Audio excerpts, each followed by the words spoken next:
ॐ हरि ओम तत्सत्।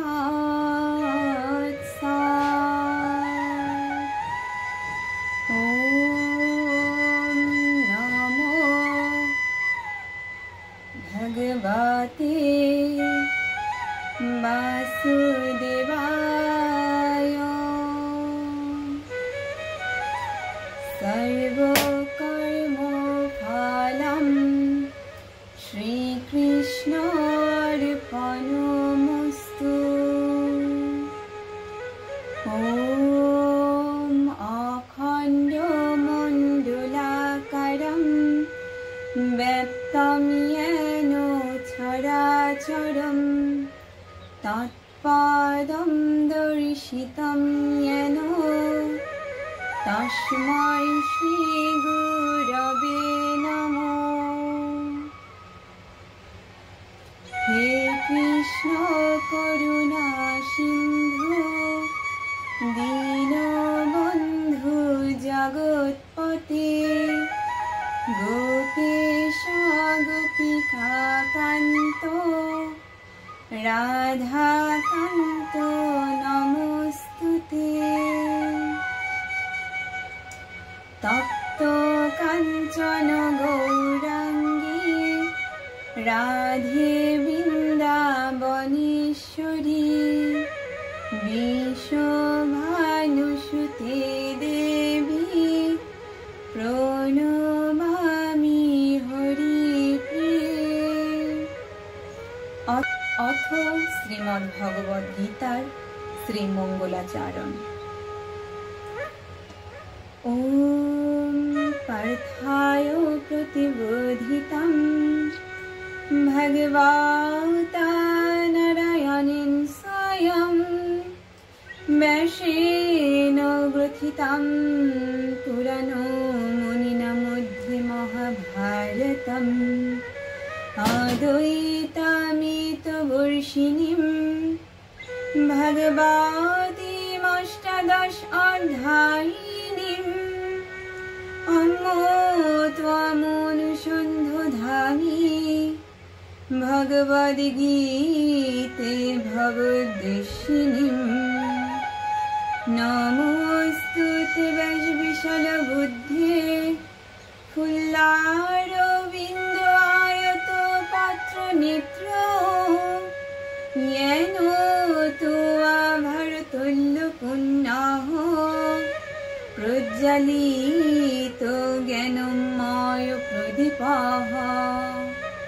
प्रपन्न पारिजाताय तत्त्ववेत्रैकपाणये ज्ञानमुद्राय कृष्णाय गीतामृतदुहे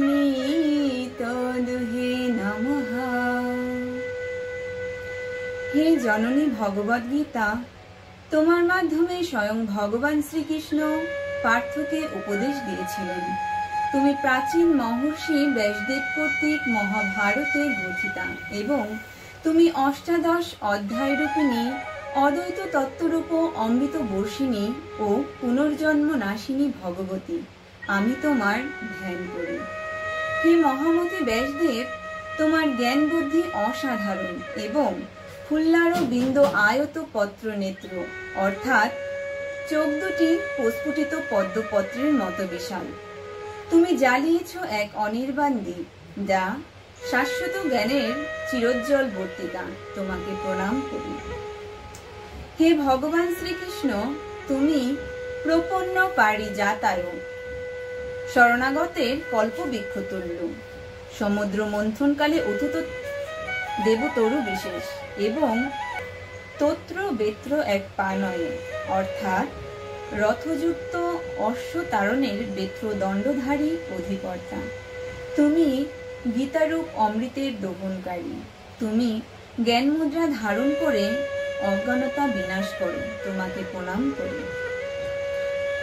সর্বোপনিষদ গাব দুগ্ধা গোপাল নন্দনঃ পার্থ বৎস সুধী ভক্তা দুগ্ধম গীতামৃতম মহোৎ বসুদেব सुतं देवं कंसचाणूरमर्दनं देवकी परमानन्दं कृष्णं वन्दे जगद्गुरुं भीष्मो द्रोणो तथा दयद्रथज्वाला गान्धारनीलोत्पला शल्यगाहुगति किपेन बहनि कर्णेन बेलाकुला अश्वत्थामा विकर्णो घोरो मुकुरादुर्योधनावर्तिनी सत्यनाखलु पाण्डवै रणनदी कैवर्तते केशवे पराशर्यवचः शरजामलङ्घितार्थगन्धोत्कटं नानाख्येन केशरं हरिकथासम्बन्धनबोधितं लोके षड्जनषट्पदैरा हरः पिपीयमानं मुदा भुवाद् भारत पंकजं कलिमालपुद्धं क्षीणा श्रेयसी उपनिषदावली गाभीসমূह সেই সকল গাভীর দগ্ধা শ্রীকৃষ্ণ মহাদুগ্ধ অমৃতময়ী গীতা বৎস অর্জুন এবং সুধী ব্যক্তিগণই এই দুগ্ধের পানকর্তা কংস ও চাণন নামক দৈত্যদয় বিনাশক জননী দেবকী পরমানন্দদায়ক বসুদেব পুত্র জগৎগুরু ভগবান শ্রীকৃষ্ণকে আমি বন্দনা করি।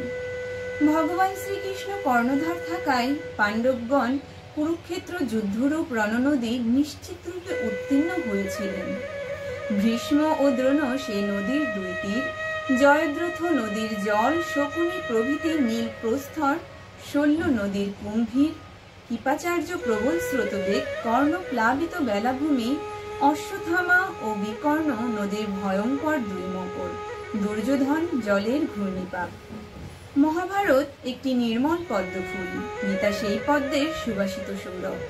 সেই পদ্ম পরাশর পুত্র ব্যাসদেবের বাক্যরূপ মানব সরোবরজাত হরি বিষয়ক কথা প্রসঙ্গ দ্বারা প্রস্ফুটিত, নানা আখ্যানরূপ কেশরযুক্ত সেই পদ্মের মধু এ জগতের সজ্জন রূপ ভ্রমরগণ নিত্য পান করেন। কলিযুগের সকল মলিনতা বিনাশকারী সেই পদ্মফুলটি সকলের কল্যাণের কারণ হোক। মুখম করতি বাচলম পঙ্গুম লঙ্ঘয়তি গিরিম यत्कृपातमहं वन्दे परमानन्द माधवम् यं ब्रह्मवरुणेन्द्र रुद्रो वरुतिस्तन्ति दैवेस्तैव वेदो साङ्गपदकमुपनिषा दैगायन्ति यं समगाः ध्यानवस्थित तद्गातिं मनुषा पश्यन्ति यं योगिना यशन्तं न बिन्दुः सुरसुरगणदेवाय तस्मै नमः। যাহার কৃপায় বাকশক্তিহীন বাগ্মী হয় এবং পঙ্গু গিরি লঙ্ঘন করে, আমি সেই পরমানন্দ স্বরূপ মাধবকে বন্দনা করি। ব্রহ্মা, বরুণ, ইন্দ্র, রুদ্র ও মরুদ্গণ দিব্য স্তব দ্বারা যার বন্দনা করেন, শ্যাম গায়কগণ অঙ্গ পদক্রম ও উপনিষদ সহ বেদ পাঠ করে যার মহিমা কীর্তন করেন, যোগীগণ ধ্যানে তদগত চিত্ত হয়ে যাকে দর্শন করেন এবং দেবাসুরগণও যার চরম তত্ত্ব অবগত নন, সেই পরম দেবতাকে প্রণাম করি। শ্রীমদ্ ভগবদ গীতা অথ গীতা দ্বিতীয় অধ্যায় সাংখ্য যোগঃ। সঞ্জয় উবাচ তং তথা কৃপয়াবিষ্টম অশ্রুপূর্ণ আকুলীক্ষণম विषिदन्तम् इदं वाक्यम् उवाच मधुसूदनः। সঞ্জয় বললেন, হে অর্জুনকে এভাবে অনুতপ্ত, ব্যাকুল এবং অশ্রুসিক্ত দেখে কৃপাবিষ্ট হয়ে মধুসূদন এই কথাগুলো বললেন। শ্রী ভগবানুবাচ কুতস্ত্বাকস্মালम् ইদম বিষমেষামুপস্থিতम् আচার্যয়ুষ্ঠম অসর্গয়্যম অকীর্তিকারমর্জুনা ক্লৈবম अस्मगमापार्था নৈতত্তুপপদ্যতে শূদ্রম বিদায় দুর্বলম ত্যক্ত্বা উত্তিষ্ঠ পরন্তপ। শ্রী ভগবান বললেন, হে অর্জুন, এই সংকটময় সময়ে তোমার এই কাপুরুষতা কোথা থেকে এলো, যা অনার্য জনিত ও স্বর্গলোকের প্রতিবন্ধক এবং যা তোমার সমস্ত যশরাশি বিনষ্ট করবে। হে পার্থ, এই অসম্মানজনক ক্লীবর্তের বশীভূত হয়ে না। এ ধরনের আচরণ তোমাতে শোভা পায় না। হে পরন্তপ, হৃদয়ের এই ক্ষুদ্র দুর্বলতা পরিত্যাগ করে তুমি উঠে দাঁড়াও।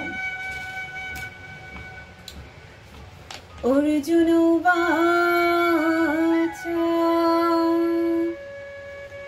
কথম ভীষ্মমহং সংখ্যে দ্রোণং চ মধুসূদন ইষুভিঃ প্রত্যক্ষ্যামি পূজার্হ অরিসূদন গুরুन् হত্वा हि महानुभावान् শ্রেয়োভুক্তং ভক্ষ্যম অপি হলকে হুত্বার্থকামমস্তু গুরুনিহৈব ভুঞ্জীয় ভোগান রুধির প্রদিগ্ধান ন চৈতদ্বিদ্ম কতরান্ন গুরিয় यदयायम यदि वा न जायुः यानि बहुत्वा नाजिजीविषमः ते अवस्थितपमुखे धृतराष्ट्रः।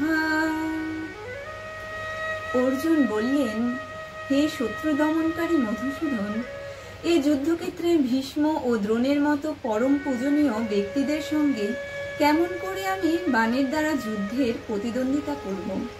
আমার মহানুভব শিক্ষাগুরুদিগকে বধ না করে ইহলোকে ভিক্ষা করেও জীবন ধারণ করা ভালো। কারণ গুরুজনদিগকে হত্যা করে ইহলোকে যে অর্থ ও কামনাযুক্ত সুখভোগ করবে তা হবে তোমার রুধির লিপ্ত। জয় এবং পরাজয় উভয়ের মধ্যে কোনটি শ্রেয়স্কর তাও আমি বুঝতে পারছি না। যাদেরকে হত্যা করে আমরা বেঁচে থাকতে চাই না, সেই ধৃতরাষ্ট্র পুত্রগণ যুদ্ধ করার জন্য এই রণাঙ্গনে আমাদের সামনেই উপস্থিত। অর্জুন উবাচ কার্পণ্যদোষোপহতু স্বভাবঃ পৃচ্ছামি ত্বং ধর্মো সম্মূঢ়চিতঃ यत् निश्चितं ब्रूहि तन्मे शिष्यस्तेऽहं सधिमं त्वां प्रपन्नम् न हि प्रपश्यामि मम पुनद्यात् यत्स्यकम् उत्शोषणम् इन्द्रियाणाम् अवाप्यो भौमोषपत्नं ऋद्धम् राज्यं सुरनम् अपि चाधिपत्यम्।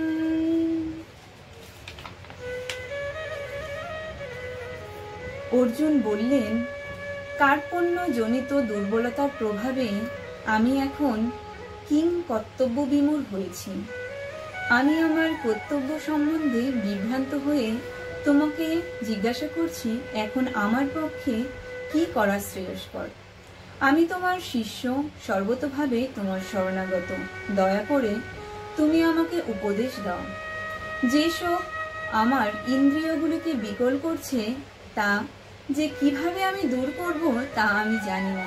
এ পৃথিবীর নিষ্কণ্ঠক সমৃদ্ধ রাজ্য এবং স্বর্গের দেবতাগণের প্রভুত্বও আমার এই শোক নিবারণ করতে পারবে না। সঞ্জয় উবাচ এবমুক্তা ঋষিকেশম গুড়কেশ পরন্তপা ইয়া সয়্যত ইতি গোবিন্দম উক্ত্বা তৃষিং বহুবহ তমুবাচ ঋষিকেশঃ প্রহসন্নিব ভারত সেনয়োরুভয়োর মধ্যে বিহিদন্তম ইদম বচঃ। সঞ্জয় বললেন, শত্রু বিজয়ী জিতমিত্র অর্জুন তখন ঋষিকেশকে বললেন, হে গোবিন্দ, আমি যুদ্ধ করব না। এই কথা বলে তিনি নীরব হলেন। হে ভরতবংশীয় ধৃতরাষ্ট্র, সে সময় শ্রীকৃষ্ণ উভয় পক্ষের সৈন্যদের মাঝখানে বিষাদগ্রস্ত অর্জুনকে একটু হেসে এই কথাগুলি বললেন। শ্রী ভগবান উবাচ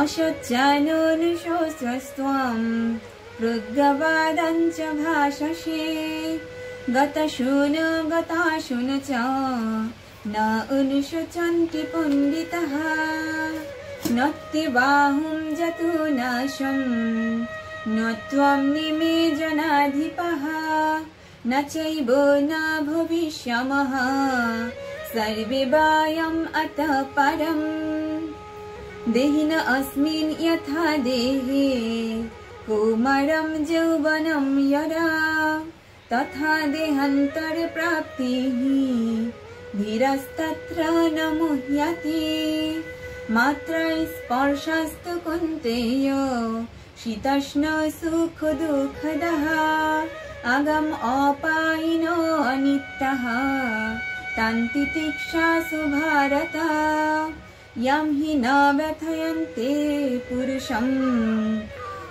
पुरुषं पुरुषर्षभा समदुःखो सुखं धीरं स अमृतत्वाय कल्पते न सता विद्यते भावो न भवो विद्यते सता उभयोरपि दृष्ट अन्तो तु अनयस्तत्त्वदर्शिभिः अविनाशी तु तद्विद्धि येन सर्वमिदं ततं विनाशम् अव्ययस्य अस्य न कश्चित् कर्तुमर्हति अन्तुबन्तु इमे देहा नित्यस्य उक्तशरीरिणः अनाशीन अप्रमेयस्य तस्मात् युद्धास्सु भारत।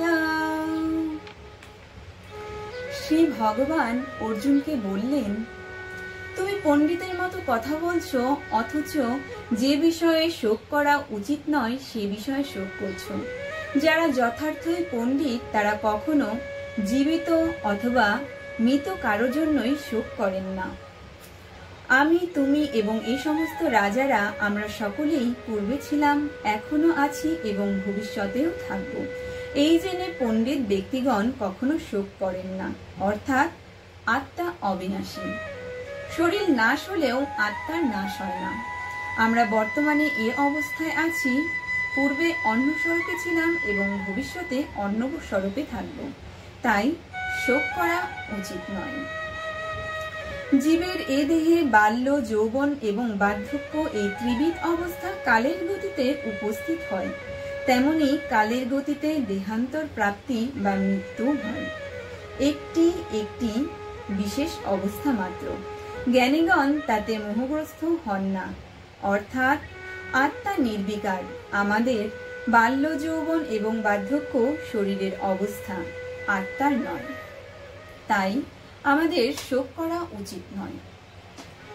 হে কুন্তেয়, ইন্দ্রিয়াদের সঙ্গে বিষয়ের সংযোগের ফলে সুখ, দুঃখ, শীত, গ্রীষ্ম প্রভৃতি অনুভূতির সৃষ্টি হয়। সেগুলি আসে আবার চলে যায়, অর্থাৎ অনিত্য। অতএব হে ভারত, সেগুলি সহ্য করার চেষ্টা করো, অর্থাৎ সেগুলিতে নির্বাক থাকো। হে পুরুষশ্রেষ্ঠ অর্জুন, যে ব্যক্তি সুখ ও দুঃখকে সমানভাবে গ্রহণ করেন এবং সুখে দুঃখে বিচলিত হন না, তিনি অমরত্ব অর্থাৎ পরমাত্মা লাভে সমর্থ হন। অসৎ বস্তুর ভাব নেই, সৎ বস্তুর অভাব নেই। অসৎ বস্তু স্থায়ী হয় না, আর সৎ বস্তু বিনষ্ট হয় না। তত্ত্বদর্শীগণ এ সৎ অসৎ উভয় প্রকৃতির যথার্থ স্বরূপ সম্যকভাবে জানেন, তাই তারা অমরত্ব লাভ করেন। যিনি এই সমগ্র জগৎ পরিব্যাপ্ত করে আছেন তাকে সৎ বা অবিনশ্বর বলে জেনো। কেউ এই অব্যয় স্বরূপের বিনাশ করতে পারে না। আত্মা যে দেহকে আশ্রয় করে অবস্থান করেন সে দেহ নশ্বর বলে কথিত হয়েছে, কিন্তু আত্মা নিত্য, অবিনাশী ও প্রমাণের অতীত। অতএব হে ভারত, তুমি উঠে দাঁড়াও এবং যুদ্ধ করো। শ্রী ভগবানুবাচ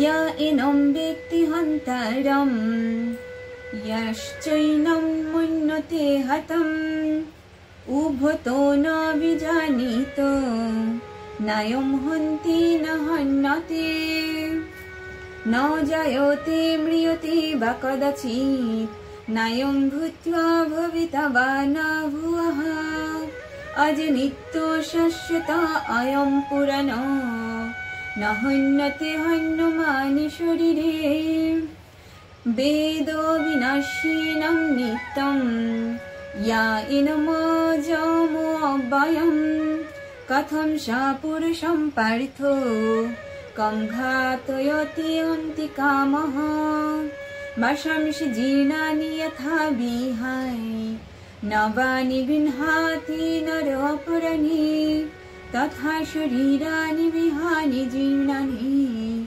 अन्यानि संयाति नवानि देहि नैनं छिन्दन्ति शस्त्राणि नैनं दहति पावका न चैनं क्लेदयन्ति अपो न शोषयति मरुतः अछिद्दो अयम् अदः अयम् अक्लेद्दो अशस्य एव च नित्य सर्वगत स्थानः अचल अयं सनातन अव्यक्तो अयम् अचित अयम् अविकार्यो अयम् उच्यते तस्मादेवं विदित्वैनं न अनुशचितुमर्हसि अथो चैनं नित्यो जातं नित्यं वा मन्यसे मृतं तथापि त्वं महाबाहो नैनं शचितुमर्हसि जातस्य हि ध्रुवो मृत्युः ध्रुवं जन्म मृत्युश्च च तस्मात् अपरिहार्ये अर्थे न त्वं शचितुमर्हसि अव्यक्ता आदिनि भूतानि व्यक्तमध्यानि भारत अव्यक्तानि धनानि एव तत्का परिदेवना आचार्यवत् पश्यति कश्चिदेनम् आचार्यवद् वदति तथैव चन्नः आचार्यवत् चन्नमन्य शृणोति श्रुतापि येनं वेद न चैव कश्चित् देहि नित्यम् अबद्ध अयम् देहि सर्वस्य भारत तस्मात् सर्वाणि भूतानि न त्वं शचितुमर्हसि। শ্রী ভগবান অর্জুনকে বললেন, যিনি মনে করেন যে আত্মা কাউকে হত্যা করেন বা কারো দ্বারা নিহত হন, তারা উভয়েই আত্মার প্রকৃত স্বরূপ জানেন না। কারণ আত্মা কাউকে হত্যা করেন না এবং কারো দ্বারা নিহতও হন না। অর্থাৎ দেহীকে দেহের সাথে মরণশীল মনে করা উচিত নয়। আত্মার কখনো জন্ম হয় না বা মৃত্যু হয় না। তিনি জন্মগ্রহণের দ্বারা অস্তিত্ব লাভ করেন না। তিনি জন্মরহিত, শাশ্বত, নিত্য এবং পরিণাম শূন্য। শরীর নষ্ট হলেও আত্মা কখনো বিনষ্ট হয় না। যার জন্ম মৃত্যু নেই তাকে কিভাবে হত্যা করা যায়? হে পার্থ, আত্মাকে অবিনাশী, নিত্য, শাশ্বত, জন্মরহিত ও অক্ষর বলে জেনো। যে পুরুষ এই সত্যকে জেনেছে তিনি কিভাবে কাউকে হত্যা করতে বা হত্যা করাতে পারেন? কারণ যিনি জানেন একই আত্মতত্ত্ব সর্বত্রই বিরাজমান, আত্মা মরেও না এবং মারেনও না, অতএব সে পুরুষকে কে বিনাশ করবে? মৃত্যু হয় শরীরের। মানুষ যেমন জীর্ণ বস্ত্র পরিত্যাগ করে নতুন বস্ত্র পরিধান করে, আত্মাও তেমন জীর্ণ শরীর ত্যাগ করে নতুন দেহ ধারণ করেন। হরে কৃষ্ণ। আত্মাকে অস্ত্রের দ্বারা কাটা যায় না, আগুনে পোড়ানো যায় না, জলে ভেজানো যায় না এবং বাতাসেও শোকানো যায় না। এই আত্মা অছেদ্য অর্থাৎ খণ্ড করা যায় না, অদাহ্য অর্থাৎ দগ্ধ করা যায় না, অক্লেদ্য ভেজানো যায় না এবং অশস্য অর্থাৎ শোকানো করা যায় না। কারণ আত্মা চিরস্থায়ী, সর্বব্যাপী, অপরিবর্তনীয়, অচল এবং সনাতন। এ আত্মা অব্যক্ত, অচিন্ত ও অবিকারী বলে শাস্ত্রে উক্ত হয়েছে। অতএব আত্মার এই সনাতন স্বরূপ জেনে তোমার শোক করা উচিত নয়।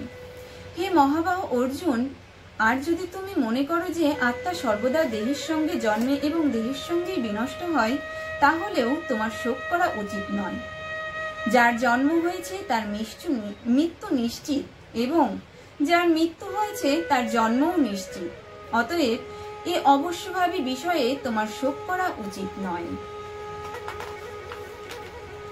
হে ভারত, সকল প্রাণীরই জন্মের আগে অব্যক্ত ছিল, মৃত্যুর পরেও আবার অব্যক্ত হবে, শুধু মধ্যকালেরই ব্যক্ত থাকে।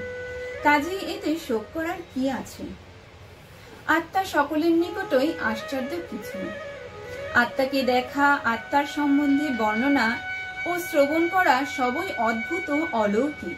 যার বুদ্ধি শুদ্ধ ও শুষ্ক নয়, সে আত্মতত্ত্ব জেনেও সংশয় ও বিপরীত চিন্তাবশত এ স্বরূপ যথার্থভাবে বুঝতে সক্ষম হয় না। আত্মার কিরূপ তা বোঝা সহজ নয়। ইন্দ্রিয়, মন ও বুদ্ধির দ্বারা আত্মাকে জানা বা অনুভব করা যায়। হে ভরতশ্রেষ্ঠ অর্জুন, প্রাণীদের দেহে অবস্থিত আত্মা সর্বদাই অবদ্ধ। সুতরাং কোন প্রাণীর দেহত্যাগে তোমার শোক করা উচিত নয়। হরে কৃষ্ণ। শ্রী ভগবানুবাচ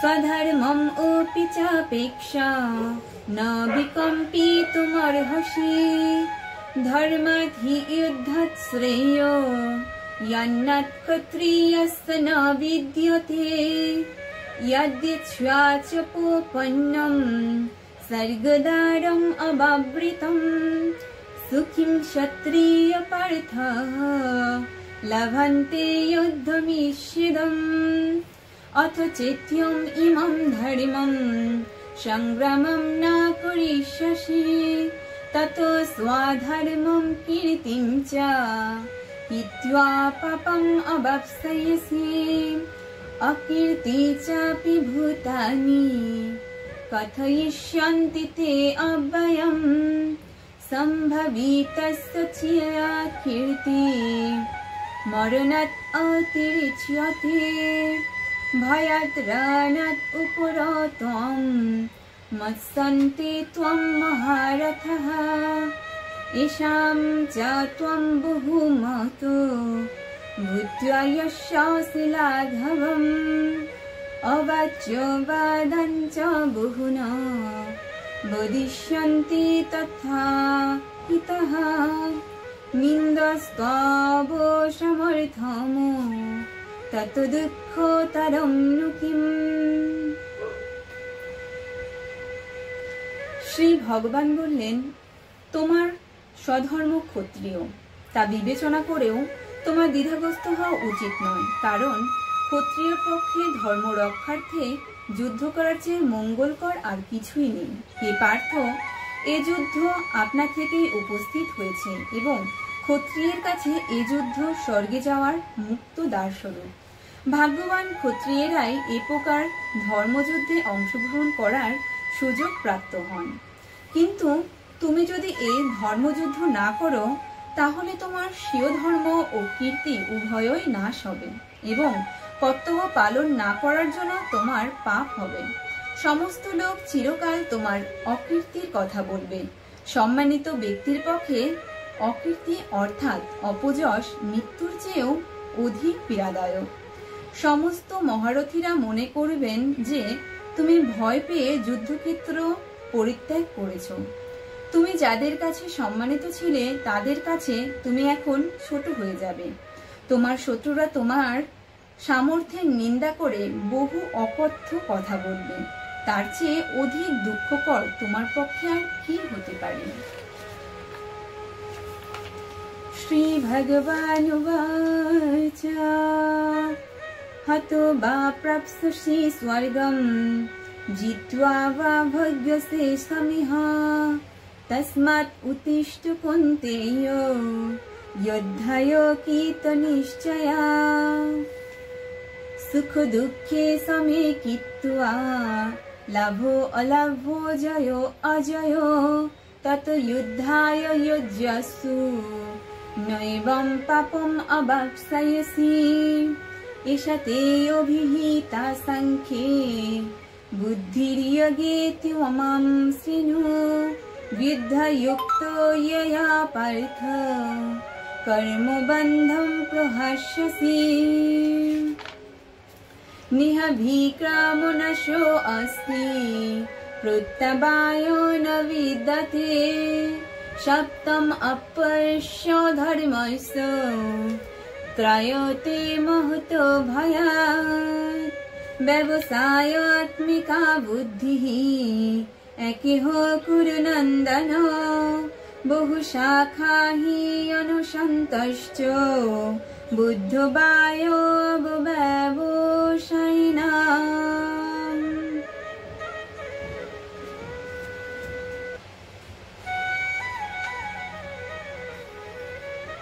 ব্যবসায়াত্মিকা বুদ্ধিঃ একেহ কুরু নন্দন বহু শাখা হি অনন্তশ্চ বুদ্ধয় ব্যবসায়িনাম।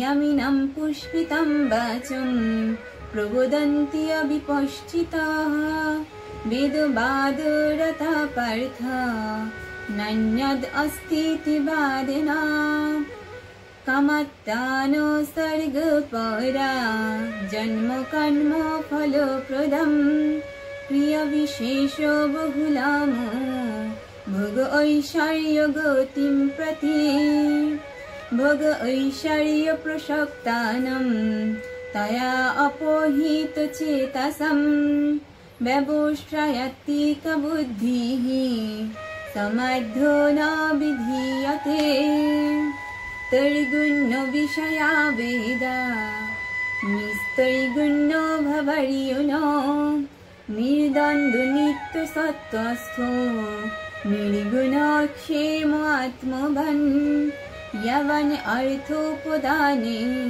सर्वतो संलप्तो तोदके तवन सर्वेषु वेदेषु ब्राह्मणस्य विजानतः कर्मण्येवोऽधिकारन्ते मा फलेषु कदाचन मा कर्मफलहेतुर्भुर्मा ते संगो अस्तु अकर्मणि यज्ञस्थो कुरु कर्माणि संगं त्यक्त्वा धनञ्जय सिद्ध्यसिद्ध समो भूत्वा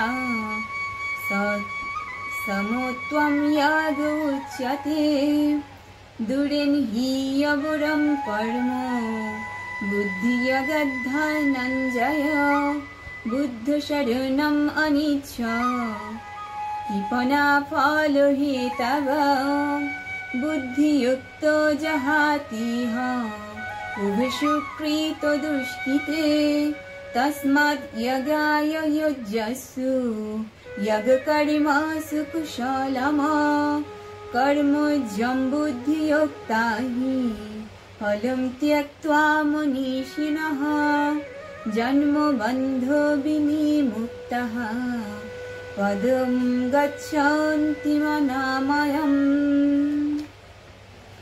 শ্রী ভগবান শ্রী অর্জুনকে বললেন, এ যুদ্ধে তোমার যদি মৃত্যু হয় তবে তোমার স্বর্গলাভ হবে, আর যদি যুদ্ধে তুমি জয়লাভ করো তাহলে পৃথিবী ভোগ করবে। সুতরাং হে কুন্তিও, যুদ্ধ করার জন্য স্থির সংকল্প গ্রহণ করে উঠে দাঁড়াও। সুখ দুঃখ লাভ ক্ষতি ও জয় পরাজয়কে সমান জ্ঞান করে তুমি যুদ্ধের জন্য প্রস্তুত হও। এভাবে সমবুদ্ধি সম্পন্ন হয়ে যুদ্ধ করলে তোমার পাপ হবে না। পাপ হয় স্বার্থবুদ্ধি থাকলে। হে পার্থ, আমি তোমার এতক্ষণ যোগ প্রসঙ্গে বলেছি, এখন যোগ বিষয়ক নিষ্কাম কর্মযোগ উপদেশ শ্রবণ করো। সমবুদ্ধিযুক্ত হলে তুমি কর্মবন্ধন থেকে মুক্ত হতে পারবে। এই নিষ্কাম কর্মযোগের অনুশীলন কখনো ব্যর্থ হয় না এবং এর ত্রুটি বিচ্যুতি জনিত পাপও হয় না। হে পার্থ, আমি তোমাকে এতক্ষণ সাংখ্যযোগ প্রসঙ্গে বলেছি, এখন যোগ বিষয়ক নিষ্কাম কর্মযোগ উপদেশ শ্রবণ করো। সমবুদ্ধিযুক্ত হলে তুমি কর্মবন্ধন থেকে মুক্ত হতে পারবে। এই নিষ্কাম কর্মযোগের অনুশীলন কখনো ব্যর্থ হয় না এবং এর ত্রুটি বিচ্যুতিজনিত পাপও হয় না, অর্থাৎ এটি অনুষ্ঠিত হলে কখনো বিপরীত ফল প্রদান করে না। এই ধর্মের স্বল্প আচরণও জন্ম মৃত্যুরূপ মহাভয় থেকে পরিত্রাণ করে। সমবুদ্ধির প্রাপ্তির বিষয়ে নিষ্কাম কর্মযোগীদের ব্যবসায়িত্বিকা বুদ্ধি এক থাকে, নানা দিকে ধাবিত হয় না, অর্থাৎ পরমাত্মা প্রাপ্তির নিশ্চয়িকা বুদ্ধি এক থাকে। হে কুরুনন্দন, অব্যবসায়ী অর্থাৎ যাদের পরমাত্মা প্রাপ্তিতে নিশ্চয়তা এক থাকে না, সেই কামনা পরায়ণ ও অস্থির চিত্ত সকাম ব্যক্তিদের বুদ্ধি বহু শাখা বিশিষ্ট ও নানা দিকে ধাবিত হয়। হে পার্থ, অল্প বুদ্ধি ব্যক্তিগণ বেদে কথিত সকাম কর্মের প্রশংসাবাদে অনুরক্ত। তারা বিশ্বাস করেন বেদোক্ত কাম্য কর্মাত্মক ধর্ম ব্যতীত অন্য কোনো ধর্ম নাই। তারা কামনা বাসনায় মগ্ন থাকেন ও স্বর্গকে শ্রেষ্ঠ মনে করেন। তারা ভোগ ঐশ্বর্য প্রাপ্তির জন্য নানা প্রকার ক্রিয়াকলাপের প্রশংসাসূচক আপাত মনোরম বেদবাক্য বলে থাকেন। যাদের চিত্ত সে সকল পুষ্পায়িত বাক্যে বিমুগ্ধ এবং ভোগ ও ঐশ্বর্যে আসক্ত, সেসব ব্যক্তিদের কর্তব্য অকর্তব্য নির্ণয়কারী বুদ্ধি এক বিষয়ে স্থির থাকতে পারে না, অর্থাৎ ঈশ্বরে একনিষ্ঠ হয় না। হে অর্জুন, বেদসমূহ বেদের কর্মকাণ্ড ত্রিগুণাত্মক। তুমি ত্রিগুণ থেকে মুক্ত হয়ে নিষ্কাম হও, নির্দ্বন্দ্ব হও, অর্থাৎ দুঃখ সুখাদি সম্বন্ধে অর্থাৎ সুখ দুঃখের দ্বন্দ্বের প্রভাব যেন তোমার উপর না পড়ে। সদা সত্যগুণ আশ্রয় করে সাম্যভাব বজায় রাখো। অপ্রাপ্ত বস্তুর প্রাপ্তি ও প্রাপ্ত বস্তুর রক্ষণের আকাঙ্ক্ষা ত্যাগ করো এবং পরমেশ্বরের নির্ভরশীল হও। সমস্ত স্থান জলে প্লাবিত হলে লোকের কাছে একটি কুপাদের ক্ষুদ্র জলাশয়ের তেমন কোনো গুরুত্ব থাকে না। সেরূপ বেদ ও শাস্ত্রের তত্ত্বদর্শী ব্রহ্মজ্ঞ পুরুষের কাছে বেদসমূহের স্বরূপ অর্থাৎ তাদের মনের সংসার ও ভোগের কোনোই গুরুত্ব থাকে না। কর্মেই তোমার অধিকার আছে, কিন্তু কর্মফলে তোমার কোনো অধিকার নাই। কর্মফল লাভ করার যেন তোমার কর্মের উদ্দেশ্য না হয়, আবার কর্মত্যাগেও যেন তোমার প্রবৃত্তি না হয়। অর্থাৎ এই শ্লোকের 4টি চরণ কর্মযোগের চতুর্থয়ী। হে ধনঞ্জয়, যোগস্থ হয়ে অর্থাৎ ঈশ্বরকে আশ্রয় করে ফলাকাঙ্ক্ষা পরিত্যাগ করে সিদ্ধি ও অসিদ্ধিকে সমান ভেবে স্বধর্মবিহিত কর্ম করো। এরূপ সমত্ব বুদ্ধিকেই যোগ বলা হয়। হে ধনঞ্জয়, কাম্যকর্ম বুদ্ধিযোগে অপেক্ষা নিতান্তই নিকৃষ্ট। অতএব তুমি সমত্ব বুদ্ধির আশ্রয় গ্রহণ করো। যারা ফলের উদ্দেশ্যে কর্ম করে তারা দীন ও কৃপার পাত্র।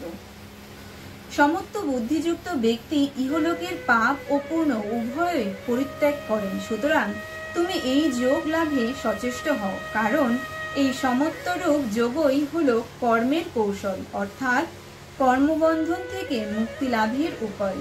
সমত্ব বুদ্ধিযুক্ত জ্ঞানীগণ কর্ম করলেও কর্মজনিত ফলে আবদ্ধ হন না। সুতরাং তারা জন্মরূপ বন্ধন থেকে মুক্ত হয়ে নির্বিকার পরম পদ লাভ করেন। হরে কৃষ্ণ। শ্রী ভগবানুবাচ यदा ते महकलीनं बुद्धिर्व्यतीतरिष्यति तदा गन्तासि निर्वेदं श्रुतवेश्य श्रुतस्य च श्रुति विप्रतिपन्नते यदा यस्याति निश्चला समद्धोऽचला बुद्धिः तदा यागम् अवाप्स्यसि। শ্রী ভগবান বললেন, তোমার বুদ্ধি যখন মহান্ধকার হতে মুক্ত হয়ে জ্ঞানের আলোকে আলোকিত হবে, তখন সকাম কর্মের ফল সম্বন্ধে বেদে বা অন্যত্র যা শুনেছ বা পরে শুনবে সে সকল বিষয়ে তোমার উদাসীন্য জন্মাবে, অর্থাৎ ওই সকল অসার কথায় তুমি আর আকৃষ্ট হবে না। লৌকিক ও বৈদিক ফল প্রাপ্তির নানাবিধ কথা শুনেও যখন তোমার বুদ্ধি বিভিন্ন দিকে আকৃষ্ট না হয়ে পরমাত্মাতে স্থির ও অচল হবে, তখনই তুমি যোগ প্রাপ্ত হবে, অর্থাৎ পরমাত্মার সাথে তোমার নিত্য সংযোগ স্থাপিত হবে। অর্জুন উবাচ স্থিত প্রজ্ঞস্ত কাভাষা সমাধিস্তস্য কেশব স্থিতোধি কিম প্রভাষেত কিম আসিত ব্রজেত কিম। অর্জুন শ্রী ভগবানকে জিজ্ঞাসা করলেন, হে কেশব, যিনি সমাধিস্থ হয়ে স্থিতপ্রজ্ঞ হয়েছেন তার লক্ষণ কি? তিনি কিভাবে কথা বলেন, কিভাবে অবস্থান করেন এবং কিভাবেই বা চলেন? শ্রী ভগবানুবাচ প্রজহাতি যদা কামন সর্বং পার্থমনগতং আত্মনেব আত্মনা তুষ্টঃ স্থিতো প্রজ্ঞস্তদচ্যতে দুঃখেষু অনুদ্বিগ্নতমনঃ সুখেষু বিগতস্পৃহা বিতরাগ ক্রোধ ভয় ক্রোধः স্থিতো ধীরমুনিरुच्यते या सर्वत्र नभीक्षेणः तस्य तत्प्राप्य शुभाशुभम् न अभिनन्दन्ति न दृष्टि तस्य प्रज्ञा प्रतिष्ठिता यदा संहरते चायं कुर्म अङ्गानि वो सर्वशः इन्द्रियाणीन्द्रियार्थेभ्यः तस्य प्रज्ञा प्रतिष्ठिता विषया विनिवर्तन्ते निराहारस्य देहिनः रसवर्जं रस अपास्यो परं दृष्ट्वा निवर्तते यतता हि अपि कौन्तेय पुरुषर्ष विपश्चितः इन्द्रियाणि प्रमथीनि हरन्ति प्रशुभं मनः तानि सर्वाणि संयम्य युक्त आसीत् मत्परम् वशे हि यस्य इन्द्रियाणि तस्य प्रज्ञा प्रतिष्ठिता ध्यायतो विषयान् पुंसः संज्ञं त्रिषु उपजायते संगत् संजायते कामः कामात् क्रोधोऽभिजायते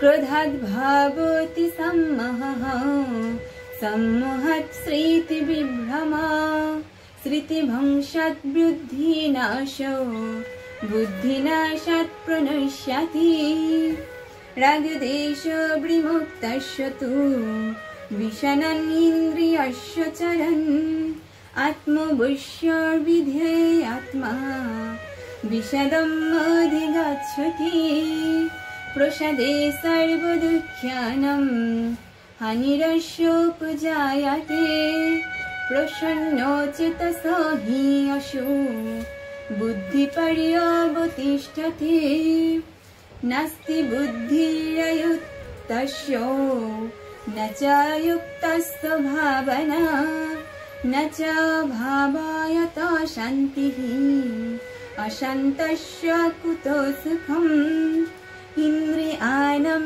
हि चतुराणां यन्मनोनुविधीयते तदस्य हरति प्रज्ञम् वायुं नवमिवाम्भसि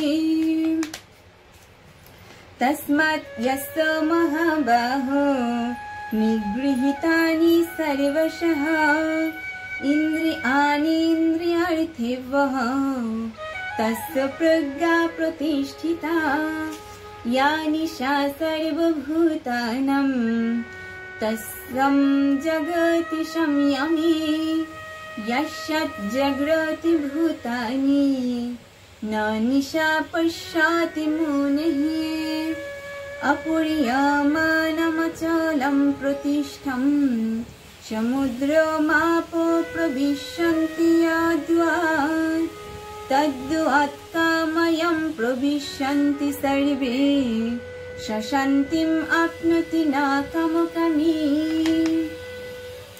बहायोकमन्य सर्वान् पुमाञ्चरति निःस्पृहः निर्ममो निरहङ्कारः शान्तिम् अधिगच्छति एषा ब्रह्मी स्थितिः पार्थ नैनं प्राप्य विमोहति स्थित्वा शामन्तकालीन अपि ब्रह्मनिर्वाणम् अधिगच्छति।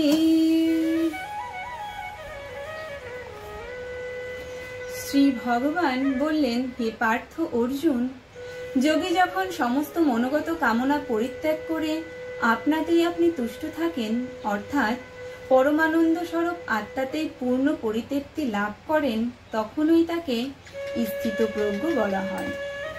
দুঃখে যার মন উদ্বিগ্ন হয় না, সুখে যার স্পৃহা হয় না এবং যিনি অনুরাগ, ভয় ও ক্রোধ থেকে মুক্ত, তিনি স্থিতধী অর্থাৎ স্থিতপ্রজ্ঞ। যিনি সমস্ত বিষয়ে আসক্তি শূন্য এবং শুভ অশুভ প্রাপ্তিতে আনন্দিত বা অসন্তুষ্ট হন না, তিনি স্থিতপ্রজ্ঞ। কর্ম অর্থাৎ কচ্ছপ যেমন অঙ্গসমূহ তার কঠিন বহিরাবরণের মধ্যে সংকুচিত করে, তেমনি যে ব্যক্তি তার ইন্দ্রিয়গুলিকে ইন্দ্রিয়ের বিষয় থেকে প্রত্যাহার করে নিতে পারেন, তিনিই স্থিতপ্রজ্ঞ। অনাহারী অর্থাৎ ইন্দ্রিয়গুলিকে বিষয় হতে প্রত্যাহারকারী ব্যক্তির বিষয়ভোগ নিবৃত্ত হলেও তার বিষয় তৃষ্ণা নিবৃত্ত হয় না, কিন্তু সেই পরম পুরুষকে দেখার ফলে স্থিতপ্রজ্ঞ ব্যক্তির বিষয় বাসনাও চিরতরে দূরীভূত হয়। হে কুন্তেয়, আসক্তির বিনাশ না হলে প্রমাথি অর্থাৎ চিত্ত বিক্ষেপকারী ইন্দ্রিয় সমূহ সংযমে যত্নশীল বিবেক সম্পন্ন পুরুষের মনকেও বলপূর্বক বিষয়াভিমুখে আকর্ষণ করে। যিনি আমার অনন্য ভক্ত, তিনি তার ইন্দ্রিয়গুলিকে সম্পূর্ণরূপে সংযত করে আমাতে চিত্ত সমাহিত পূর্বক অবস্থান করেন এবং যার ইন্দ্রিয়গুলি সম্পূর্ণরূপে বশীভূত হয়েছে, তিনিই স্থিতপ্রজ্ঞ। হরে কৃষ্ণ। ইন্দ্রিয়ের বিষয়সমূহ সম্বন্ধে চিন্তা করতে করতে মানুষের আসক্তি জন্মায়। আসক্তি থেকে কামনার উদয় হয় এবং কামনা প্রতিহত হলে ক্রোধ উৎপন্ন হয়। ক্রোধ থেকে মূঢ়ভাব উৎপন্ন হয় এবং মূঢ়ভাব থেকে হয় স্মৃতিভ্রংশ। স্মৃতিভ্রংশ থেকে বুদ্ধিনাশ এবং বুদ্ধিনাশ হওয়ার ফলে সর্বনাশ হয়। সংযত চিত্ত মানুষের রাগ দ্বেষ বর্জিত হয়ে তার বশীভূত ইন্দ্রিয়ের দ্বারা বিষয় উপভোগ করেও অন্তঃকরণের প্রসন্নতা অর্থাৎ ভগবানের কৃপা লাভ করেন। অন্তঃকরণের প্রসন্ন ভাব হলে তখন আর জড়জগতের ত্রিতাপ দুঃখ থাকে না। এভাবে প্রসন্নতা লাভ করার ফলে তার বুদ্ধি শীঘ্রই পরমাত্মাতে স্থিত হয়। হরে কৃষ্ণ। যে ব্যক্তি মন এবং ইন্দ্রিয় বশীভূত নয়, যার চিত্ত চঞ্চল ও বিক্ষিপ্ত, তার ভগবত বিষয়ক বুদ্ধি হয় না। সেই অযুক্ত ব্যক্তি পরমেশ্বরের ধ্যান বা চিন্তারও করতে পারে না। ভগবত চিন্তা বর্জিত মানুষ শান্তি পায় না। যার শান্তি নাই তার সুখও হয় না। প্রতিকূল বায়ু যেমন জলের ভাসমান নৌকাকে বিপথে চালিত করে, তেমনি বিষয়ভোগে বিচরণকারী ইন্দ্রিয়গুলির মধ্যে কোনো একটি ইন্দ্রিয় যখন মনকে বশীভূত করে, সে একটি ইন্দ্রিয়ই অযুক্ত পুরুষের প্রজ্ঞা অর্থাৎ বিবেক বুদ্ধি হরণ করে নেয়। সুতরাং হে মহাবাহ, যার ইন্দ্রিয়গুলি ইন্দ্রিয়াদির বিষয় ভোগ্য বিষয় হতে সম্পূর্ণরূপে প্রত্যাহত হয়েছে, তিনি স্থিতপ্রজ্ঞ ব্যক্তি। সমস্ত জীবের পক্ষে যা রাত্রির ন্যায় অন্ধকারময়, অর্থাৎ যে পরমাত্মা বিষয়ক বুদ্ধিতে জীবগণ অন্ধ, স্থিতপ্রজ্ঞ সে বিষয়ে দৃষ্টিমান অর্থাৎ জগতে জাগরিত থাকেন। পক্ষান্তরে যখন সমস্ত প্রাণী জগৎ ভোগ ও সঞ্চয়ে নিমগ্ন থাকে, স্থিতপ্রজ্ঞ ব্যক্তি সে বিষয়ে মোটেই দৃষ্টি নেই। জলপূর্ণ সমুদ্রের অপার জলরাশি প্রবেশ করে যেমন বিলীন হয়ে যায়, তেমনি যে মহাত্মা মনের বিষয় সকল প্রবেশ করে কোনরূপ চিত্ত বিক্ষেপের সৃষ্টি না করে বিলীন হয়ে যায়, তিনি শান্তি লাভ করেন। বিষয়কামী ব্যক্তি কখনো শান্তি পান না। যে ব্যক্তি সমস্ত কামনা ত্যাগ করে মমতা শূন্য, অহংকার শূন্য ও স্পৃহা শূন্য হয়ে বিচরণ করেন, তিনি পরম শান্তি লাভ করেন। হে পার্থ, কামনা ও বাসনা ত্যাগ করে মমতা শূন্য, অহংকার শূন্য ও স্পৃহা শূন্য হলে জীবের যে স্থিতি হয় তাকেই বলে ব্রাহ্মী স্থিতি। এটা প্রাপ্ত হলে জীব আর মোহগ্রস্ত হয় না। মৃত্যুকালেও এ ব্রাহ্মী স্থিতি থেকে তিনি ব্রহ্ম নির্বাণ লাভ করেন। হরে কৃষ্ণ।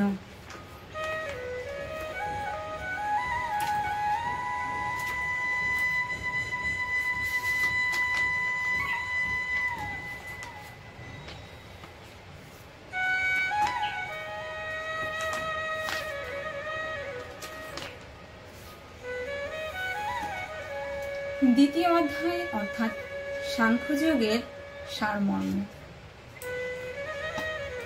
যুদ্ধক্ষেত্রে স্বজন বান্ধব এবং গুরুজনদের দেখে শোকে মোহগ্রস্ত অর্জুন বললেন, আমি যুদ্ধ করব না। এই বলে নীরব হলেন।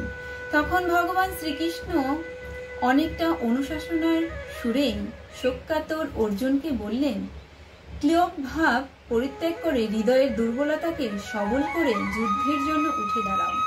মনে রেখো, পণ্ডিতগণ কখনো জীবিত অথবা মৃত কারোর জন্যই শোক করেন না। মৃত্যুতে দেহের বিনাশ হয় সত্য, কিন্তু আত্মা অবিনাশী, এর বিনাশ নাই।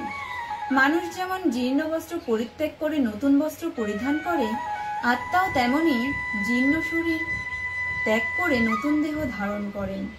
আত্মাকে অস্ত্রের দ্বারা কাটা যায় না, আগুনে পোড়ানো যায় না, জলে ভেজানো যায় না এবং বাতাসেও শোকানো যায় না।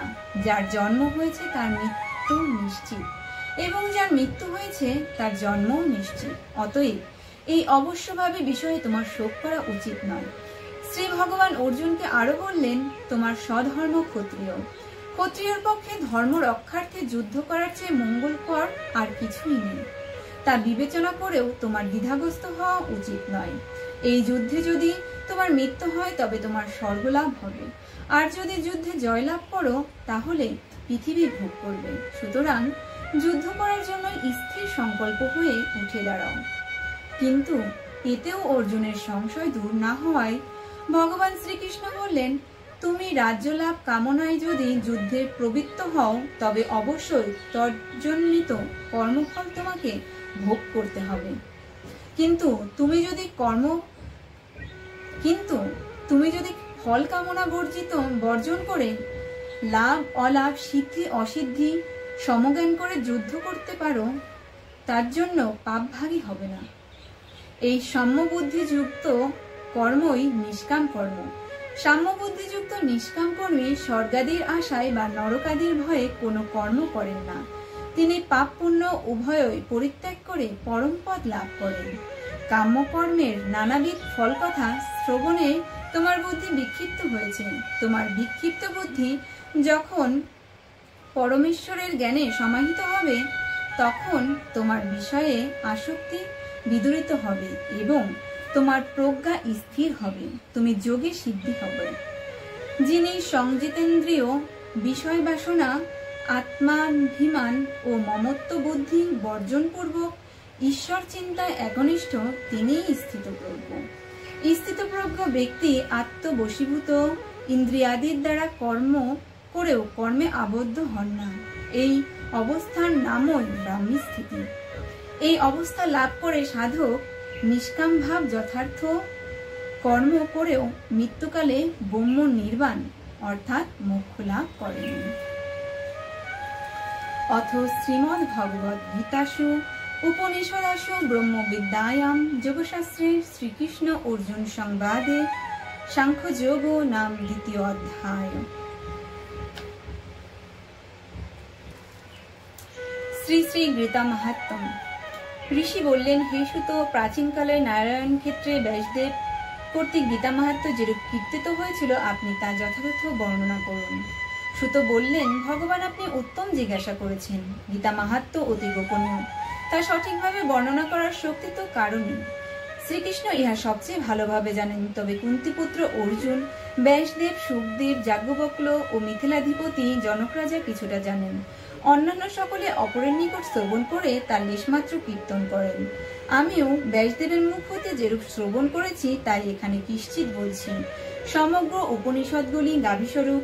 গোপালনন্দন ভগবান শ্রীকৃষ্ণ দোহনকর্তা, অর্জুন বৎস, সেই গাভীর বাছুর এবং গীতামৃত দুগ্ধস্বরূপ সুধীগণ তাহা পান করেন। যিনি লোকত্রয়ের উপকারার্থ প্রথমে অর্জুনের স্বার্থ স্বীকার করে এই গীতামৃত প্রদান করেছেন, সেই পরমাত্মা শ্রীকৃষ্ণকে নমস্কার। যিনি ঘোর সংসার সাগর পার হতে ইচ্ছা করেন, তিনি গীতারূপ নৌকার আশ্রয় গ্রহণ করলে সুখে পার হতে পারেন।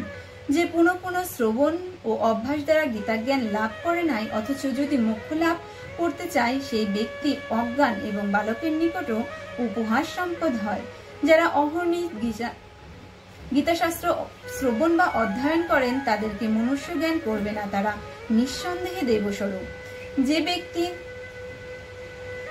গীতাজ্ঞান দ্বারা শ্রীকৃষ্ণ অর্জুনকে নিবোধ দিয়েছেন, তাতে সগুণ অথবা নির্গুণ উৎকৃষ্ট ভক্তিতত্ত্ব ব্যাখ্যাত হয়েছে। গীতার 18টি অধ্যায়, তাতে ভক্তি মুক্তির কথা বর্ণিত আছে। তা জানতে পারলে ক্রমশ চিত্ত শুদ্ধি হয়।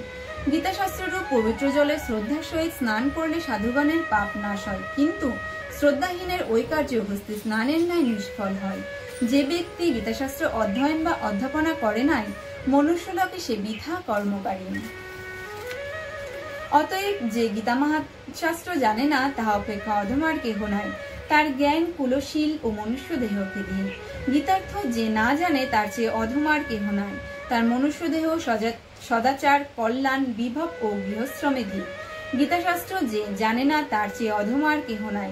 তার অদিষ্ট প্রতিষ্ঠা, পূজা, মান, মহত্বে দিয়ে। গীতাশাস্ত্রে যার মতি নাই, তার সমস্তই নিষ্ফল। তার শিক্ষাদাতাকে ধিক, তার ব্রতনিষ্ঠা, তপস্যা ও যশে ধিক। যে গীতার্থ পাঠ করে নাই, তার চেয়ে অধমার কেহ নাই। যে জ্ঞান গীতাসম্মত নহে, তা অসুর জ্ঞান বলে জানবে, তা নিষ্ফল, ধর্মরহিত এবং বেদ বেদান্ত বহির্ভূত। গীতা ধর্মময়ী ও সর্বজ্ঞান প্রদায়িনী।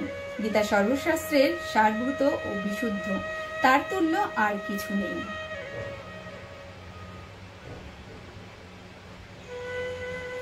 যে ব্যক্তি একাদশী বা বিষ্ণুর পূর্ব দিবসে গীতা পাঠ করেন, তিনি স্বপ্নে, জাগরণে, গমনে বা অবস্থানে কোনো অবস্থাতে শত্রু কর্তৃক পীড়িত হন না।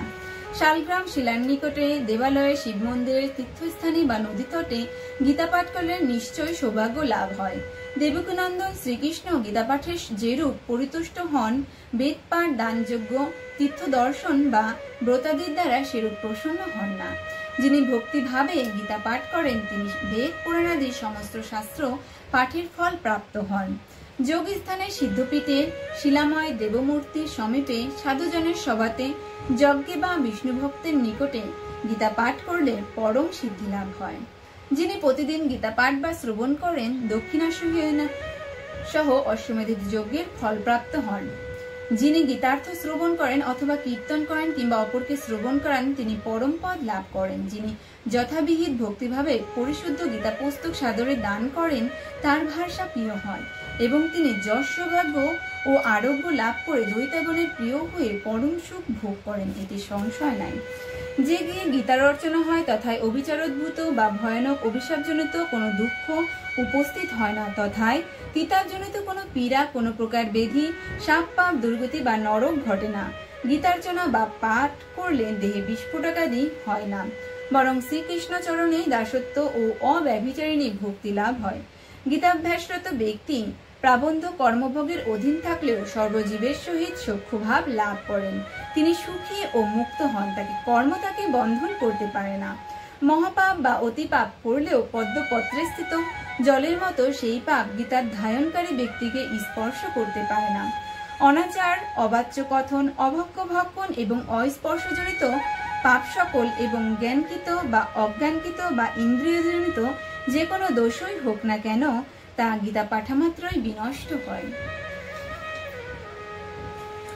গীতা পাঠকারী সকলের অন্নভোজন এবং সর্বত্র পরিগ্রহ দান গ্রহণ করলেও সেই কারণজনিত পাপ স্পর্শ করে না। গীতা পাঠকারী অন্যায়পূর্বক রত্নপূর্বা পৃথিবী হরণ করলেও একবার মাত্র গীতা পাঠ দ্বারা সে পাপ হতে মুক্ত হয়ে স্বচ্ছ স্ফটিকের মতো নির্মল হয়ে যায়। যার অন্তঃকরণ সর্বদা গীতায় অনুরক্ত থাকে এবং যিনি সাগ্নিক অর্থাৎ নিয়ত যজ্ঞকারী, জাপক, ক্রিয়ান্বিত ও পণ্ডিত, তিনি দর্শনীয়, ধনবান, যোগী ও জ্ঞানবান, তিনি যাগিক, জাগক ও সর্ববেদার্থদর্শী। যে স্থানে গীতা পুস্তক থাকে এবং নিত্য গীতা পাঠ হয় তথায় ভূতলের প্রয়াগাদি সমুদয় তীর্থই বিদ্যমান থাকে। যার গীতা পাঠাদিতে প্রবৃত্ত হয় তার জীবিতকালে এবং দেহাবসানেও সমস্ত দেবতা, ঋষিগণ ও যোগীগণ তার দেহরক্ষক হন। সেখানে বালক গোপাল, কৃষ্ণ, নারদ, ধ্রুবাদি পার্শ্বৎসহ অবিলম্বে তার সহায় হয়ে থাকেন। যে স্থানে গীতাশাস্ত্রের অধ্যয়ন বা অধ্যাপনা করা হয় তথায় ভগবান শ্রীকৃষ্ণ শ্রী রাধিকা সহ আনন্দে বিরাজ করেন। ভগবান শ্রীকৃষ্ণ বলেছেন, হে পার্থ, গীতায় আমার হৃদয়, গীতায় আমার সার সর্বস্ব, গীতায় আমার অতৃজ্ঞ এবং অব্যয় জ্ঞান স্বরূপ। গীতা আমার উত্তম স্থান, গীতা আমার পরম পথ, গীতা আমার পরম গুহ, গীতা আমার পরম গুরু, গীতা আমার পরম আশ্রয়, গীতায় আমার পরম গৃহ। গীতা জ্ঞান আশ্রয় করে আমি তিলক পালন করি। গীতা আমার পরম ব্রহ্মরূপা পরমা বিদ্যা, এতে সংশয় নাই। গীতা অর্ধ মাত্রা রূপিণী, নিত্যা অনির্বচনীয় পদস্বরূপিণী। হে পাণ্ডব, আমি গীতার গুহ নামসমূহ বলছি শোনো। ওই নামগুলো কীর্তনে তৎক্ষণাৎ সমস্ত পাপ বিনষ্ট হয়। ওম গঙ্গা গীতাশ্চ সাবিত্রী সীতা সত্তা প্রতিব্রতা ব্রহ্মা বলি ব্রহ্ম বিদ্যা ত্রিসন্ধ্যা মুক্তি গৃহিণী অর্ধমাত্রা চিদানন্দা ভবগ্নি ভ্রান্তি নাশিনী বেদত্রয়ী পরানন্দা তথার্থ জ্ঞান মঞ্জুরি। যে ব্যক্তি স্থির চিত্তে প্রত্যহ এই সকল নাম জপ করেন তিনি ইহলোকে নিত্য জ্ঞান সিদ্ধি ও অন্তে পরম পদ প্রাপ্ত হন। গীতা সম্পূর্ণ পাঠে অসমর্থ হলে অর্ধেক পাঠ করবে, তাতে গোদানের ফল লাভ হবে সন্দেহ নাই। 1/3 পাঠ করলে সোমযজ্ঞের, 1/6 পাঠ করলে গঙ্গা স্নানের ফল প্রাপ্ত হন। যিনি নিত্য 2 অধ্যায় পাঠ করেন তিনি ইন্দ্রলোক প্রাপ্ত হন এবং তথায় 1 কল্পকাল বাস করে থাকেন। যিনি ভক্তিভাবে নিত্য 1 অধ্যায় পাঠ করেন তিনি রুদ্রলোক প্রাপ্ত হন এবং তথায় গণরূপে চিরকাল বসতি করেন। যিনি 1 অধ্যায়ের অর্ধাংশ বা চতুর্থাংশ নিত্য পাঠ করেন তিনি সূর্যলোক প্রাপ্ত হয়ে শত মন্বন্তর তথায় বাস করেন। যিনি গীতার 10, 7, 5, 4, 3, 2, 1 বা অর্ধ শ্লোকও পাঠ করেন তিনি অযুত বৎসরকাল চন্দ্রলোকে বাস করেন। যিনি গীতার 1 অধ্যায়ের 1 শ্লোকের বা 1 চরণের অর্থ স্মরণ করতে করতে দেহত্যাগ করেন তিনি পরম পদ প্রাপ্ত হন। অন্তিমকালে গীতার্থ পাঠ বা শ্রবণ করলে মহাপাতকী ব্যক্তিও অভিভক্তিমুখী হয়ে থাকেন। যিনি গীতা পুস্তক বুকে নিয়ে প্রাণ ত্যাগ করেন তিনি বৈকুণ্ঠ ধামে গিয়ে বিষ্ণুর সহিত আনন্দ ভোগ করেন। গীতা এক অধ্যায় সহযোগে মৃত্যু হলে মনুষ্য জন্ম লাভ হয় এবং পুনর্বার গীতাভ্যাস করে উত্তমা মুক্তি লাভ করা যায়। গীতা এই শব্দ উচ্চারণ করে মৃত্যু হলেও সদ্গতি লাভ হয়। যে ধর্মই অনুষ্ঠান করা হোক, তৎকালে গীতা পাঠ করলে সে কর্ম নির্দোষ হয়ে সম্পূর্ণ ফলদানে সমর্থ হয়। যিনি পিতৃলোকের উদ্দেশ্যে শ্রাদ্ধে গীতা পাঠ করেন তিনি পিতৃলোক তার পিতৃগণ নরকস্থ থাকলেও সন্তুষ্ট হয়ে স্বর্গে গমন করে। গীতা পাঠে সন্তুষ্ট হয়ে পিতৃগণ শ্রাদ্ধে তৃপ্তি লাভ করে পিতৃলোকে গমন করেন এবং পুত্রকে আশীর্বাদ করে থাকেন। ধেনুপুত্রের সহিত গীতা পুস্তক দান করলে তৎক্ষণাৎ দাতার বাসনা পূর্ণ হয়। যিনি সুবর্ণ সংযুক্ত করে গীতা পুস্তক বিদ্বান ব্রাহ্মণকে দান করেন তার আর পুনর্জন্ম হয় না। যিনি শতখণ্ড গীতা পুস্তক দান করেন তিনি ব্রহ্মলোক প্রাপ্ত হন, তার আর পুনরাবৃত্তি হয় না। গীতাদানের প্রভাবে দাতা বিষ্ণুলোক প্রাপ্ত হয়ে সপ্ত কল্পকাল বিষ্ণুর সহিত পরম সুখে বাস করতে পারেন। গীতার্থ সম্যকরূপে শ্রবণ করে যিনি গীতা দান করেন শ্রী ভগবান তার প্রতি প্রীত হয়ে তার অভীষ্ট প্রদান করেন। হে ভারত, চতুর্বর্ণ মধ্যে মনুষ্যদেহ ধারণ করে যে ব্যক্তি অমৃতরূপিণী গীতা পাঠ বা শ্রবণ করেন না সে অমৃত ফেলে দিয়ে বিষ ভক্ষণ করেন। সংসার দুঃখার্ত ব্যক্তি গীতাজ্ঞান লাভ এবং গীতামৃত পান করে ভগবানের ভক্তি লাভ করে সুখী হয়ে থাকেন। জনকাদি রাজগণ গীতার আশ্রয় করে নিষ্পাপ হয়ে পরমপদ লাভ করেছেন। গীতা পাঠে উচ্চ নিচ ইতর বিশেষ নাই। ব্রহ্মস্বরূপিণী গীতার সমভাবে সকলকেই জ্ঞান দান করেন। যে অভিমান বা গর্ববশত গীতা নিন্দা করে সে প্রলয়কাল পর্যন্ত ঘোর নরকে বাস করে থাকেন। যে মুরাত্মা অহংকার বশত গীতার্থ অমান্য করে সে কল্পক্ষয় পর্যন্ত কুপ্তেপাক নরকে পৌঁছতে থাকে। যে ব্যক্তি নিকটে অর্থাৎ গীতা পাঠের আসরে থেকেও গীতা ব্যাখ্যা শ্রবণ করে না সে অনেকবার সুকর্জনী প্রাপ্ত হয়। যে ব্যক্তি গীতা পুস্তক চুরি করে আপন গৃহে আনে তার কিছুই সফল হয় না, তার গীতা পাঠও বিফল। যে ব্যক্তি গীতার্থ শ্রবণ না করে পরমার্থ বিষয়ে যত্নবান হয় উন্মত্তের অর্থাৎ পাগলের বৃথাশ্রমের ন্যায় তার তাতে কোনো ফল লাভ হয় না। গীতা শ্রবণ করে পরমাত্মার পিজির জন্য সুবর্ণভোজ্য ও পত্রবস্ত্র নিবেদন করবেন। গীতা ব্যাখ্যাতাকে অর্থাৎ যিনি গীতা ব্যাখ্যা করেন তাকে নানা দ্রব্য ও বস্ত্রাদি উপকরণ দ্বারা ভক্তি ও প্রীতিপূর্বক পূজা করবে, তাতে ভগবান হরির প্রীতি জন্মিবে। সুত বললেন, যিনি শ্রীকৃষ্ণোক্ত এই পুরাতন গীতা মাহাত্ম্য গীতা পাঠান্তে পাঠ করে থাকেন তিনি যথেষ্ট ফলভাগী হন। যিনি গীতা পাঠ করে গীতা মাহাত্ম্য পাঠ করেন না তার গীতা পাঠের কোনো ফল লাভ হয় না, তার পরিশ্রম বৃথা। যিনি এই মাহাত্ম্যের সহিত গীতা পাঠ করেন এবং যিনি শ্রদ্ধাপূর্বক উহা শ্রবণ করেন তারা উভয়ের পরম গতি প্রাপ্ত হন।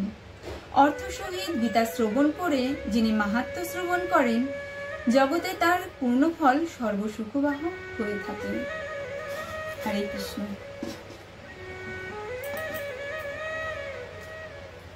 ওম যদক্ষরম পরিভষ্টম মাত্রহীনং চ যদ ভবেৎ পূর্ণং ভবতু তৎসর্বং তৎপ্রসাদতি জনার্দন। सर्वे भवन्तु सुखिनः सर्वे सन्तु निरामयाः सर्वे भद्राणि पश्यन्तु मा कश्चित् दुःखभाग् भवेत्। ॐ शान्ति। ॐ शान्ति।